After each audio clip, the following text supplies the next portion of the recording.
آج کی یہ نشست ہے، اس میں پہلا سوال میرا حضرت استاد صاحب سے صحافیوں کے نام ہوگا۔ تو جتنے بھی صحافی تجزیہ نگار حضرات ہیں جن کے ساتھ آپ کا تعلق ہے ان کو آپ مینشن کر سکیں، ان تک یہ بات پہنچا سکیں، تو یہ بڑی خیر کی بات ہوگی۔ حضرت استاد صاحب ہمارے ساتھ موجود ہیں۔ السلام علیکم ورحمۃ اللہ۔ وعلیکم السلام ورحمۃ اللہ۔ حضرت بہت شکریہ۔ یہ جو صحافی حضرات نے وی لاگز کیے اور درجنوں وی لاگز اس پہ آئے، اس میں کامران یوسف صاحب ہیں جو ہمیشہ اس پر بات بھی کرتے ہیں، اور بہت سارے لوگ ہیں جن کا نام میں لو تو شاید وقت بہت لگ جائے گا۔ تو انہوں نے اس نیریٹو کو جو افغان حکومت دینا چاہ رہی تھی ایز اٹ از لیا اور اس کی تحسین بھی کی ہو۔ تو ان صحافی حضرات کو آپ کیا پیغام دیں گے اس اعلامیہ یا اس جرگے کے حوالے سے، اور اس کی اصل روح لوگوں تک جو ان کو پہنچانی چاہیے وہ کیا ہونی چاہیے؟ بسم اللہ الرحمن الرحیم۔ اس گفتگو اس لیے تو محسوس ہوئی کہ یوٹیوب پہ اور جتنے ہمارے سوشل میڈیا ہے اس میں ہمارے بڑے بڑے صحافیوں کے جو میں نے ولاگ دیکھے یہ سنے، جو میں نے گفتگو سنی، تو مجھے اندازہ ہوا کہ یہ جو اتنی بڑی جنگ برپا ہے ہمارے ملک کے خلاف، اس میں کہاں کہاں ہمارے اندر ایسی کمزوریاں ہیں اور اس کی ہمیں نشاندہی کرنی چاہیے۔ 15 اگست 2021 کو افغانستان فتح ہوا ہے۔ اس کے بعد سے اس وقت میں دہشت گردی کا کیا ریشو تھا، کیا تناسب تھا، اور آج کیا ہے، تو آپ کو اندازہ ہوگا کہ یہ تناسب ایسے، یہ گراف ایسے گیا ہے، بالکل ایسے جی۔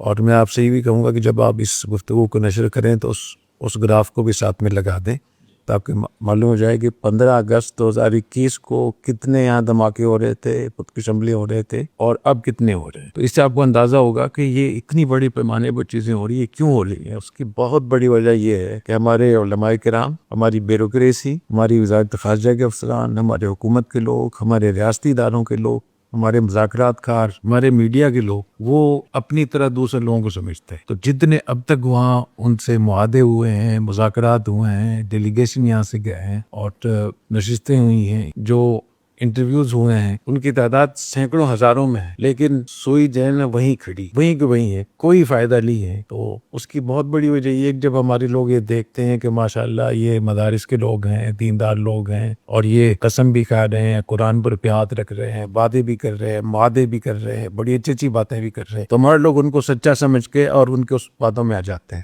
میں آج اپنے صحافیوں کو، علماء کرام کو، مذاکرات کاروں کو، حکومتی اداروں کے جو لوگ ہیں جو اس معاملے میں آگے پیش رہتے ہیں، میں ہاتھ جوڑ کر میں عرض کرتا ہوں کہ اس بات کو سمجھیں آپ، جس طریقے سے ہمارے بچے یہاں ذبح ہو رہے ہیں، ہماری مسجدوں میں دھماکے ہو رہے ہیں، ہمارے علماء شہید ہو رہے ہیں، ہمارے فوج کے جوان روزانہ شہید ہو رہے ہیں، تو یہ 4 سال سے کب تک یہ سلسلہ چلتا رہے، کب تک ان کے دھوکے میں بنتے رہے؟ تو میں یہ کرنا چاہ رہا ہوں کہ ان کی باتوں میں بالکل نہ آئی، کیونکہ جو موجودہ قیادت ہے افغانستان کی، عبوری حکومت کی جو قیادت ہے، اس میں کل تقریباً 40 لوگ ہیں۔ ان 40 میں سے جو بااختیار لوگ ہیں وہ 7-8، وہ 7-8 لوگ جو ہیں وہ باقاعدہ پاکستان کے دشمن، اور یہ سب کچھ وہاں سے ہو رہا ہے۔ وہاں سے جب بھی کوئی چیز آتی ہے، اگر وہ لکھی ہوئی چیز ہو یا کوئی زبانی گفتگو ہو یا قسم قرآن ہو یا وعدے ہوں، معاہدے ہوں، اس پہ بالکل اعتبار نہ کریں جب تک کہ عملاً کوئی چیز ثابت نہ ہو جائے۔ جب تک اپنے عمل سے وہ ثابت نہیں کریں گے اس وقت تک ان کی کسی بات کا اعتبار نہ کریں، اور ورنہ یہ خون بہتا رہے۔ تو آج میں اپنے اس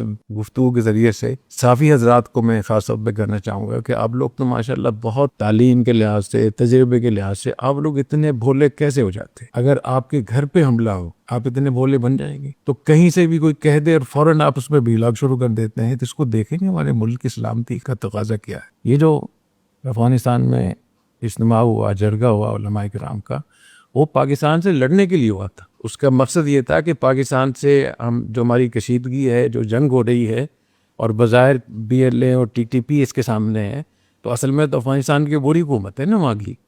تو انہوں نے یہ اس لیے قائم کیا تھا، یہ جرگہ بلایا تھا علماء کرام کا، تاکہ علماء کرام سے ہمیں مکمل تائید حاصل ہو جائے کہ جو کچھ ہم کر رہے ہیں وہ ٹھیک ہے، اور جو کچھ ہم جنگ کر رہے ہیں BLA کے ذریعے سے، TTP کے ذریعے سے، یا اپنے لوگوں کو بھیجنے کے ذریعے سے، اس میں پوری افغانستان کے جتنے علماء ہیں، پوری عوام میں وہ ہمارے ساتھ کھڑی ہو۔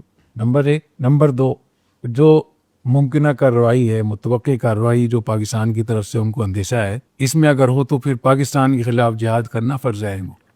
اصل میں اس جرگے کا مقصد یہ تھا۔ باقی 3 چیزیں انہوں نے ویسی ملا دی جیسے ہمیشہ وہ ملاتے رہتے ہیں کہ ہم پاکستان میں امن چاہتے ہیں، کسی افغانی کو اجازت نہیں ہے، ہم نے دنیا سے معاہدہ کیا ہوا ہے اور امن ہونا چاہیے۔ یہ تو ہمیشہ وہ ایک لگی بدی چیز ہے۔ اصل بنیادی چیز جو اس کا عنوان ہے عنوان یہ کہ افغانستان کا دفاع فرض ہے، یہ عنوان ہے اس کا۔ اور جو ابتدائیہ ہے اس میں انہوں نے یہ لکھا ہے کہ ہم نے بڑی بڑی ملکوں کو شکست دی ہے اور یہ وقت آ گیا کہ ہم اپنے آپ کو متحد کریں اور درج ذیل چیزوں کی پابندی کریں۔ اس میں پہلی دفعہ یہی ہے کہ افغانستان کی جو اسلامی عمارت ہے اس کے ساتھ ساری قوم علماء سب اکٹھے ہو جائے۔ تو اکٹھے ہونے کا مقصد کیا ہے کہ جو انہوں نے 4 سال سے پاکستان کے خلاف جنگ برپا کر رکھی ہے، جو خود پہ حملے ہو رہے ہیں، جو TTP کے ذریعے سے BLA کے ذریعے سے 2 صوبوں کو انہوں نے تاوبالا کر رکھا ہے، تو افغانستان کے علماء اور عوام ہمارے ساتھ کھڑے ہو جائیں۔ یہ انہوں نے نقد فائدہ حاصل کیا۔ اور دوسرے نمبر پہ جو دوسری دفعہ ہے وہ ہے کہ اگر کوئی ملک افغانستان کے خلاف کوئی کارروائی کرتا ہے تو اس کے خلاف لڑنا وہ جہاد ہوگا اور یہ فرض عین ہوگا۔ بنیادی طور پہ یہی تھی چیزیں۔ اس کا عنوان دیکھ لیں، اس کا ابتدائیہ دیکھ لیں، اس کی پہلی دفعہ دیکھ لیں، دوسری اس کی حیثیت دیکھ لیں، تو اس کا مطلب ہی یہی ہے۔ اور تو ہمارے لوگوں کو اس بات کو سمجھنا چاہیے اور کبھی بھی ان کی باتوں میں نہ آئے۔ اور اگر خدا نخواستہ یہی سلسلہ باقی رہا تو یہ باقی 2 صوبوں میں بھی حالات خراب ہوں۔